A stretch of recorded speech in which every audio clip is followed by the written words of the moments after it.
네. 여러분, 지금 인사청문회가 계속해서 진행되고 있는 것 알고 계시죠? 3월 8일까지 진행된다고 했던 것 같은데요. 인사청문회 속에서 후보들의 정말 숱한 의혹들이 쏟아져 나오고 공격을 당하고 그러면서도 죄송하다 하지만 나는 가겠다.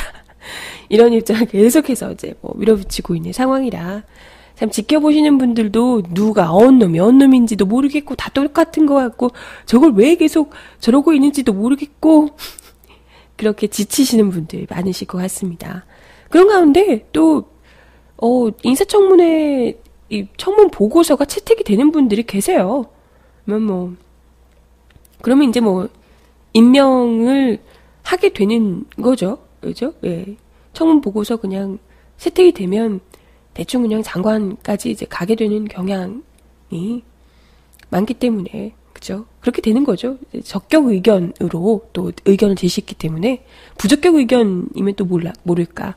적격 의견으로 또 제시를 하는 경우들이 많기 때문에, 네. 온갖 의혹에도 불구하고 장관직으로 임명될 가능성이 높은 후보들이 속속 등장하고 있습니다. 윤병세 외교부 장관 후보자 역시도 마찬가지의 경우인데요. 사실 이분 같은 경우에 이것저것 많습니다. 교통법규 위반 과태료 체납, 취득 등록세 포탈 의혹 등등 여러 가지 기본적인 것들이 좀 있는 거죠. 법적인 위법한 사례들이 있는데 사실 그런 것들보다도 저는 가장 이분에 대해서 분노했던 부분이 있어요. 뭐냐면요. 이분이 2009년부터 법률회사, 우리나라 국내 로펌 중에 최대 로펌이죠. 김앤장 로펌에서 고문 역할을 맡았습니다. 그럴 수 있죠. 그런데다가 퇴직 공무원 연금도 계속해서 받아오셨어요. 그런데 무려 김앤장에서 고문을 하시고 퇴직 공무원 연금까지도 받고 있는 상황에서 대학생인 딸이 2008년부터 2010년 5학기를 연속해서 장학금을 받았다고 합니다. 근데 그냥 장학금이 아니고요. 가계 곤란 장학금을 받았다는 얘기입니다. 이건요, 가계 곤란 장학금은요, 정말 가정이 너무너무 어려운 친구들 있잖아요. 그것도 요즘은 웬만큼 다 지금 어려운 상황이고, 이 대학 등록금이 너무 큰 돈이기 때문에 가계 곤란 장학금을 신청하려는 친구들이 정말 줄을 잇습니다. 그 와중에서도 보다 더 어려운 친구들에게 가계 곤란 장학금이 돌아가게 되거든요. 원래는 그게 취지죠. 그것도 그 폭을 좀 더 넓혀야 되는 거 아니냐. 워낙 어려운 친구들이 요즘 너무 많기 때문에 친구들이 장학금 일부 100만 원 이 정도 받고도 아르바이트를 해서 더 충당을 하고 그리고 또 대출을 받아야지만 되고 이런 게 계속해서 반복되는 상황이잖아요. 근데 돈이 없는 사람도 아니고 무려 퇴직공무원 연금에다 김앤장에서 고문 역할을 하고 계셨던 분께서 가계 곤란이라뇨. 뭐가 곤란한가? 대체 뭐가? 어디가 곤란해? 어디가 대체? 이렇게 공무원 하고 계실 때보다도 좀 못 받았나? 그럴 리가 없잖아요. 무려 김앤장 고문 역할이신데. 말도 안 되는 얘기인데. 예. 그런데 따님께서 5학기 연속, 이분이 5학기 연속 가계 곤란 장학금을 받았다는 얘기는요. 사실상 그냥 서류로는 절대 받을 수가 없죠. 어디가 곤란한데. 이건 명백하게 위에서 압박이 들어오거나 뭔가 좀 있었다는 얘기죠. 부당하게, 부당한 방법으로 가계 곤란 장학금을 받았다는 얘기고요. 당연한 거죠. 본인 입으로도 부적절하다고 생각한다.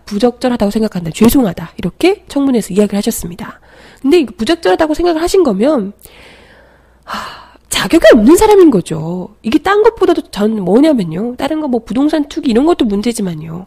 가계 곤란 장학금을 내 딸에게 주기 위해서 부당한 방법으로 취득을 했다는 것은 또 다른 정말 어려운 상황에 있는 정말 가계 곤란해서 지금 대학 등록금 때문에 힘들어서 스스로 목숨을 끊는 대학생들, 아이에게 대학 등록금을 내주지 못해서 그 좌절감에 스스로 목숨을 끊는 부모들 숱하게 많습니다. 이런 상황에서 누군가는 가계곤란 장학금을 받지 못해서 대학을 휴학하거나 내가 스스로 목숨을 끊어야 하는 건가, 절망감에 사로잡혀 있거나, 이런 친구가 최소 1명 이상, 5학기 연속 가계곤란 장학금을 받았다면 최소 5명은 이분 때문에 정말 목숨을 건 이 절망감에, 좌절감에 빠졌어야 한다는 겁니다. 그렇죠? 이런 사람이, 그것도 어떻게, 다른 사람도 아니고 정말 어려운 사람들, 누구보다도 보호받고 더 베풀어줘야 할 이런 학생들에게 그런 사람 돈을 뺏어서 자기, 또 정말 이 부자들이 99를 가진 사람이 1 가진 사람 뺏어서 100을 채우려고 한다는 말이 딱 맞는 것 같아요. 이건 정말 용서할 수 없는 문제가 아닌가. 다른 것보다도 저는 그 어떤 것, 뭐 교통법규 위반, 과태료, 뭐 이거 체납 이런 것보다도요. 이것도 문제겠지만 그런 것보다, 그 어떤 것보다 이건 정말 용납할 수 없는 문제가 아닌가. 그런 생각이 들더라고요. 그래서 막 보는데 막 너무 화가 나가지고, 저 학교 다닐 때도 친구들 중에 정말 이 대학 등록금을 아르바이트를 해도 충당하기가 어려워서 가계곤란 장학금을 신청을 했는데 거기서 탈락해서 휴학을 하고, 휴학하는 동안 아르바이트를 막 3개씩 뛰고, 이런 친구들 많이 봤습니다.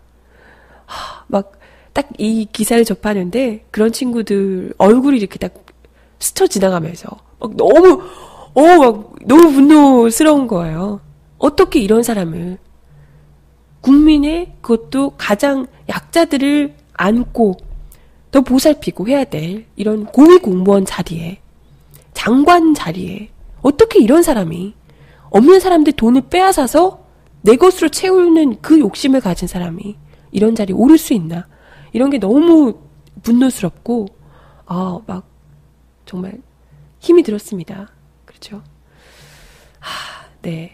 그래서 이게 참 별거 아닌 문제인 것처럼 넘어가서 이게 다른 의혹들하고는 별게 아니다라고 하면서 지금 인사청문 보고서까지 채택이 된 거잖아요. 어떻게 이게 아무렇지 않은 문제일 수 있나. 누군가는 이 사람 때문에 최소 5명은 울어야 했을 것이다. 이야기를 정말 드리고 싶었어요. 그래서 부당 지급받은 장학금 환급할 의사 있냐 이런 질문을 하니까 기부 등 다양한 방법을 검토하겠다라고 이야기를 하셨대요. 이분들 꼭 하는 말 있죠. 부당하게 취득한 재산 뭐 이런 것들 이야기하면 청문회 때 꼭 얘기합니다. 기부하게 의사가 있습니다. 이런 이야기 하던데, 황교안 장관 내정자께서도 본인이 이제 정관 예우 이런 얘기 나오니까 그때 받았던 급여 중에 일부 기부할 의사 있습니다. 기부할 의사 말고, 그런 얘기 말고 기부하고 얘기를 하시라고요. 내놓고 꼭 나중에 검토 후에 기부하겠습니다. 그러다가 입 싹 닫잖아요. 장관 되고 나고 하면, 대통령 되시고 나면 입 싹, 6억 어디 갔습니까? 네, 또 확 열받아서 이야기를 드렸어요. 이러다가 진짜 참 어떻게 장관들 몇몇이 다 이 정도일 수가 있나.